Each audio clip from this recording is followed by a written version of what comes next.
اللهم بارك يا جماعة. ادي صينية البطاطس بالبط. ادي البطة يا جماعة قطعتها وعملت صينية بطاطس بمنتهى الجمال. تمام كده، اللهم بارك يعني ما شاء الله. ادي ايه؟ الرز ده بشعرية يا جماعة. تمام كده، رز بشعرية، رز عادي مش بسمتي. تمام كده.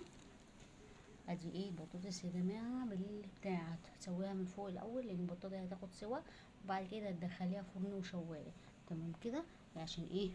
تبقى عارفة ان انت هتعملي ايه. طبعا ايه، البطاطس طريقتها كانت سهلة وبسيطة. لازم ايه، انزلكوا طبعا الطريقة زي ما بقى ايه متعودين.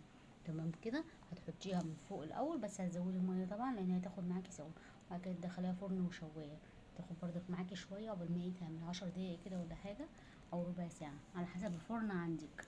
تمام، لكن من فوق هتاخد حوالي ساعة ولا حاجة، عشان البط على حسب ايه، البط ما بيستويش بسرعة يا جماعة. تمام كده، بصوا كده اللهم بارك. الرز اهو، رز بشعرية عادي خالص خالص خالص خالص، اللهم بارك يعني.